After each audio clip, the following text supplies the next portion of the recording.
महाकवि दिनकर जी के साथ पहला काव्य पाठ मैंने महाराष्ट्र रंगायन में दिल्ली में ही किया था। दूसरी बात, देवराज जी दिनेश ने संचालन उन्हें करना था, कार्ड में छपा था, और देवराज जी दिनेश ने ये बोल दिया अचानक कि मैं जीवन भर सारथी कभी नहीं बना, रथी रहा हूँ, इसलिए मैं संचालन नहीं करूंगा, ये करुण इसका संचालन करेगा। मुझे पसीने आ गए थे सचमुच, दिनकर जी बैठे थे, मैं संचालन कैसे कर सकता हूँ। उन्होंने मेरी पीठ पर हाथ रख के कहा बेटा डरो मत, न तो घबराना और न हिचकिचाना, संचालन करो।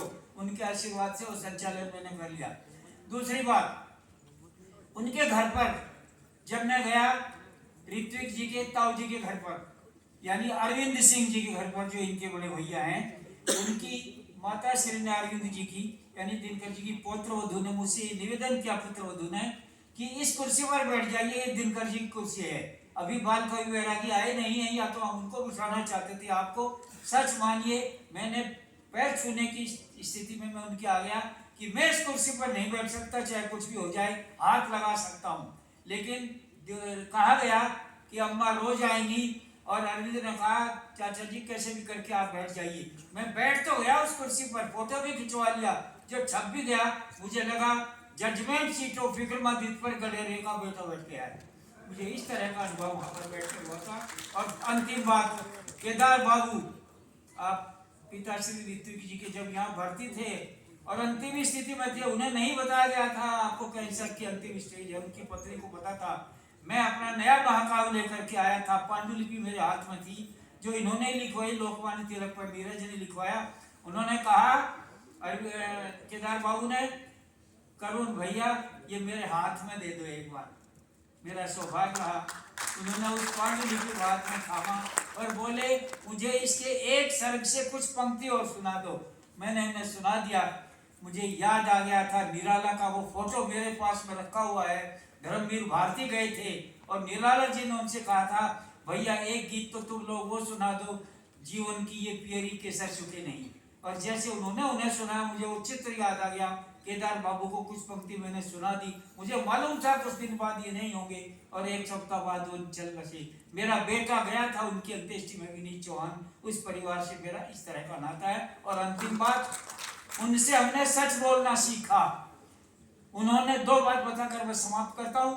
उन्होंने, नेहरू जी ने, जिन्होंने उन्हें राज्यसभा में भेजा, हिंदी के विषय में एक बार दिनकर जी ने कहा था, हिंदी सरल, दिनकर जी के सामने ये कह दिया था नेहरू जी ने, हिंदी को इतना सरल होना चाहिए, जामा मस्जिद के चारों ओर बैठने वाले और चावड़ी बाजार में बैठने वाले फुटपाथ के लोग भी समझ जाए जो सामान बेचते हैं। दिनकर जी खड़े हो गए थे राज्यसभा में और बोले, नेहरू जी जहाँ जगह का नाम आप लेते हैं वहाँ कुंजड़े बैठते हैं, दिनकर के रहते हिंदी कुंजड़ों की भाषा कभी नहीं। और दूसरी बात, उन्होंने, मैं वो पंक्तियां नहीं कोट करूंगा, उन्होंने ये भी कह दिया था चीनी आक्रमण के समय, इस आक्रमण की पीड़ा को सिर्फ मैंने झेला है, पराजय की किसी ने स्वीकार नहीं किया। अब पाकिस्तान पर विजय का श्रेय दूसरे क्यों ले रहे हैं, ये श्रेय दिनकर को जाता है। ये भी उन्होंने हिम्मत करके कह दिया था। और उन्होंने ये भी लिख दिया था, जो तकली गढ़ते हैं ना, तोपों को गलाकर तकली गढ़ते हैं और त्रिपिटक को निकाय पढ़ते हैं, उनसे देश चलने वाला नहीं है। आप सब जानते हो उन बातों को। ये दिनकर की खरी बात थी। और आदरणीय जेठिया जी जानते हैं जिस विचार परिवार से हम लोग जुड़े हैं, हमें वहां भी कई बार नाराजगी झेलनी पड़ी कड़वा सच बोलने के लिए। ये शिक्षा हमें आदरणीय दिनकर जी से मिली थी। जीवन बचे बचे मिट जाए कुछ परवाह नहीं, लेकिन सच कहना बड़ा जरूरी है। ये हमने श्रद्धेय दिनकर जी से सीखा था। आप सबने ध्यान से इस कार्यक्रम को सुना, मेरी उल्टी सीधी बातें भी आपने सुन ली। मैं अपना स्थान ग्रहण करता हूँ और इस कार्यक्रम की सफलता की ईश्वर से कामना करता हूँ। नीरज ऐसे ही चलता रहे। हम तो 86 साल के हो गए हैं आज। दिनकर जी तो 66 साल में लिख गए। 4 दिन बाद मैं 86 साल का हो जाऊंगा।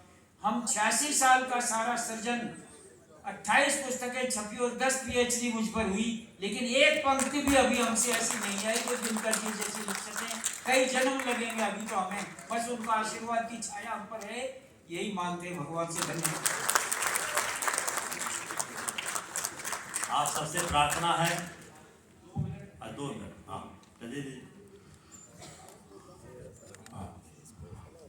इस सभा में उपस्थित कुछ ऐसे भी व्यक्ति हैं जो दिनकर जी के कार्यों के प्रति गहरा लगाव रखते हैं। उसमें से अग्रणी श्री विप्लव चौधरी जी। विप्लव चौधरी जी आप आइए जरा आगे, 1 मिनट। अशोक बाबू